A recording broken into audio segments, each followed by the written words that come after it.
আজকে তোমাদের ছদ্মবেশী ডাইনি গল্পের বাকি অংশটুকু বলবো। এরপর বণিক ব্যবসার কাজে বাইরে যায়, আর বাড়িতে রিমতি একাই ছিল, আর ছিল তার সাথে বেশ কিছু কাজের লোক। তো একদিন রাতে হঠাৎই বণিকের বাড়ির সামনে উপস্থিত হলো এক ভয়ানক ডাইনি। সে প্রতিশোধের আগুনে জ্বলছিল। সে বলছিল, এবার আমি আমার প্রতিশোধ নিয়েই ছাড়ব। এরপর সেই ডাইনি ছদ্মরূপ ধারণ করল। সে এক বুড়িমা সাজল। এরপর সেই ছদ্মবেশী ডাইনি দরজার কড়া নাড়ে আর বলতে থাকে, কেউ কি বাড়ি আছো? আমাকে দুমুঠো খেতে দেবে, আমি অনেক ক্ষুধার্ত। ছদ্মবেশী সেই ডাইনির কথা শুনে রিমতি দরজা খোলে। দরজা খুলে সে বলে, কি হয়েছে তোমার বুড়িমা, তুমি কি চাও? তখন সেই ছদ্মবেশী ডাইনি বলে, মা, আমি অনেকদিন ধরে কিছু খাই না, দয়া করে আমাকে কিছু খেতে দেবে। রিমতিও বুড়িমার কথায় গলে যায় আর বলে, এসো, ভেতরে এসো, আমি তোমাকে কিছু খেতে দিচ্ছি। এরপর রিমতি সেই বুড়িকে নিয়ে গিয়ে খাবারের টেবিলে বসায় আর তাকে হরেক রকম খাবার খেতে দেয়। এরপর সেই ছদ্মবেশী ডাইনি বুড়ি খেতে খেতে রিমতিকে বলে, তোর ভাগ্য অনেক ভালো মা, তুই এমন একটা পরিবারে বিয়ে হয়ে এসেছিস। তবে তোর কপালে আমি একটা বিপদ দেখতে পাচ্ছি। এই কথা বলার সাথে সাথেই রিমতি খাবার টেবিল ছেড়ে দাঁড়িয়ে যায় আর বলে, কি সেই বিপদ বুড়িমা, বলো আমায় জলদি। তখন সেই ডাইনি বলে, তোর স্বামী তো ব্যবসার কাজে বাহিরে গেছে, সেখানে তার অনেক বড় বিপদ হবে, সে আর ফিরে নাও আসতে পারে। এই কথা শুনে রিমতি বুড়িমাকে বলে, এই বিপদ থেকে কি রেহাই পাওয়ার কোনো উপায় নেই বুড়িমা? কোনো উপায় থাকলে আমাকে জলদি তা বলো, তুমি যা বলবে আমি তাই করব। তখন সেই ছদ্মবেশী ডাইনি বলে ওঠে, হ্যাঁ, উপায় একটা আছে, কিন্তু তুই কি সেটা করতে পারবি? তখন রিমতি বলে, কি উপায় বুড়িমা? আমি অবশ্যই পারবো, আমাকে বলো। তখন বুড়িমা বলে, আচ্ছা শোন, কি সেই উপায় আমি বলছি। তোদের এখানে যে নদীটা আছে, সেই নদীতে গিয়ে অনেকবার ডুব দিতে হবে তোকে, তবেই সেই বিপদ থেকে তুই মুক্তি পাবে। রিমতি বুড়ির প্রস্তাবে রাজি হয়ে যায় আর তারা দুইজন নদীর পাড়ে চলে যায়। নদীর পাড়ে যাওয়ার পর বুড়ি রিমতিকে বলে, শোন, তুই এখানে ডুব দিবি, কিন্তু যখন তুই ডুব দিবি তখন অনেকক্ষণ ধরেই তুই পানির নিচে থাকবি, তবেই তুই বিপদ থেকে মুক্তি পাবি।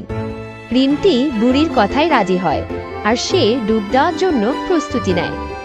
এরপর রিমতি যখন নদীর তলায় ডুব দেয়, তখন কিছু একটা এসে তাকে খুব শক্ত করে পেঁচিয়ে ধরে আর সে নদীর উপরে উঠতে পারছিল না। সে ওখানেই আটকে পড়ে। আর এইদিকে সেই ডাইনি রিমতির রূপ নিয়ে রিমতির বাড়িতে চলে যায়। সেই দিনের পর থেকে ডাইনি রিমতির রূপ নিয়ে ওই বাড়িতেই থাকতে শুরু করে। আর সে আসার পর থেকে তার ভাই সেই হাঁসটাকে সে একটু যত্ন করত না, সে বাহিরে ফেলে ফেলে রাখত। আর সেই হাঁসটাও বুঝতে পারছিল যে এ হয়তো আমার দিদি নয়, আমার দিদি তো আমাকে অনেক ভালোবাসে, সে কেন আমাকে এভাবে অত্যাচার করছে। এরপর একদিন সকালবেলায় সেই ছদ্মবেশী ডাইনি সেই পাতিহাঁসের কাছে যায় আর বলে, কিরে, তোকে না আমি শামুক খেতে দিয়েছি, তুই এগুলো খাসনি কেন? তুই নাকি এগুলো খাস না? তখন রিমতির ভাই পাতিহাঁস বলে, দিদি, আমি তো এগুলো খেতে পারি না, তুই তো জানিসই, তুই কেন আমাকে এগুলো খেতে দিয়েছিস? আমি এগুলো খেতে পারি না। তুই তো আমাকে এগুলো খেতে দিতি না, তবে আজ কেন আমাকে এগুলো দিয়েছিস? যেই না পাতিহাঁস এই কথা বলেছে, তখনই সেই ছদ্মবেশী ডাইনি ভীষণ রেগে যায় আর পাতিহাঁসকে মারধর শুরু করে দেয়।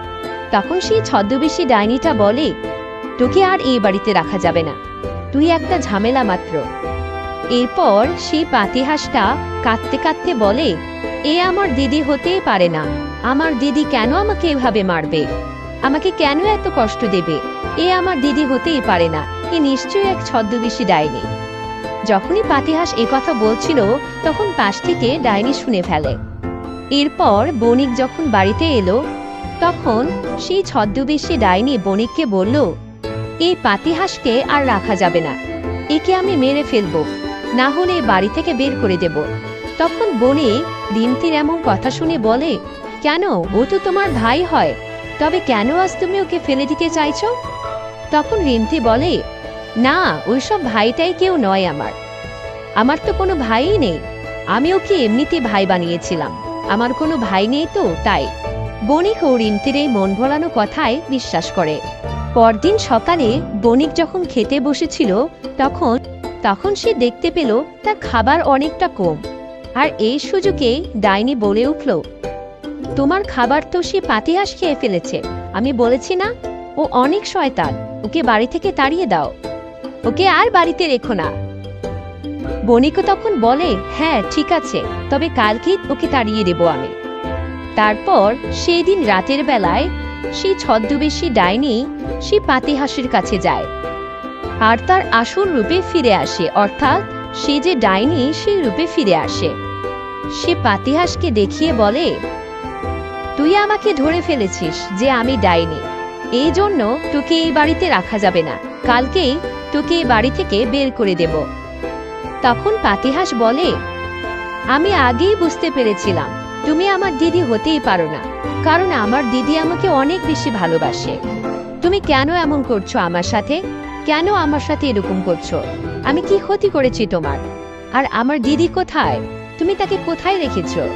তখন ডাইনি বলে, আমি যখন বেঁচে ছিলাম তখন তোর বাবা মা আমার যত সম্পত্তি ছিল সব সম্পত্তি তারা চুরি করে নিয়েছিল আমাকে না বলে।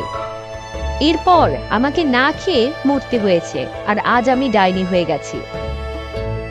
তখন সেই পাতিহাঁস বলে, না না, আমার বাবা মা তোমার সাথে কিছুই করেনি, সব করেছিল ওই জমিদার, সে তোমার জমি নিয়েছিল, আমার বাবা মা নেয়নি। তখন ডাইনি পাতিহাঁসের এই কোনো কথাই শোনে না আর সেখান থেকে মুখ বাঁকা করে চলে যায়। পরের দিন সকালবেলায় বণিক সহ বাড়ির কাজের লোক আর সেই ছদ্মবেশী ডাইনি সবাই বাড়ির বাহিরে আসে সে পাতিহাঁসকে নিয়ে, তাকে সেখান থেকে তাড়িয়ে দেওয়ার জন্য। তখন রিমতি সেই পাতিহাঁস ভাই কাঁদছিল আর বলছিল, তোমরা আমাকে মেরে ফেলবে, তবে মরার আগে আমার শেষ একটা ইচ্ছে পূরণ করো। তখন বণিক তাকে বলে, কি তোমার সেই ইচ্ছা আমাকে বলো।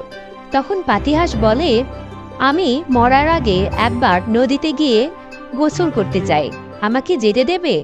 তখন সেই পাতিহাঁস নদীর পাড়ে চলে যায় আর তার দিদিকে ডাকতে থাকে, আর দিদি সেটা শুনতেও পায়। তখন বলে, ভাই আমি উঠতে পারছি না রে, এখানে আমাকে কিছু একটা খুব শক্ত করে আঁকিয়ে রেখেছে। পাতিহাঁস যখন তার দিদির সাথে কথা বলছিল তখন বণিকের এক কাজের লোক সেই সব কথা শুনে ফেলে, আর বণিককে গিয়ে এই সব বলার পরে বণিক সহ সবাই মিলে চলে যায় সেই নদীর পাড়ে।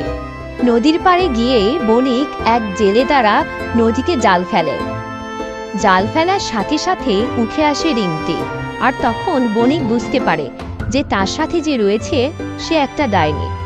আর সাথে সাথে রিমতির ভাইও পাতিহাঁস থেকে আগের রূপে ফিরে আসে, অর্থাৎ মানুষ রূপে ফিরে আসে। এইদিকে সেই ডাইনিকে আটকে রাখা হয়, আর ডাইনি খুব চেষ্টা করছিল নিজেকে ছাড়ানোর, আর বলছিল, আমাকে এখান থেকে যেতে দাও, আমি আর কখনো তোমাদেরকে বিরক্ত করব না, আমি আর আসবো না তোমাদের এখানে, আমাকে যেতে দাও দয়া করে। তখনই রিমতি, বণিক আর তার ভাই বাড়িতে ফিরে আসে, আর ফিরে আসার পর তারা ডাইনির কাছে যায়, আর ডাইনি সবকিছু খুলে বলে সে কি জন্য রিমতির রূপ নিয়েছিল। আর সে বণিককে অনুরোধ করছিল যে তাকে ছাড়ানোর জন্য, কিন্তু বণিক খুবই রাগী ছিল। সে বলে, তোকে তো আমি এমনি এমনি ছাড়বো না, তোকে আমি শাস্তি দেব, তারপর তোকে আমি ছাড়বো। বণিক কথা মতো ডাইনিকে তার উপযুক্ত শাস্তি দেয়, আর তারপর থেকেই তারা সুখী শান্তিতে বসবাস করে।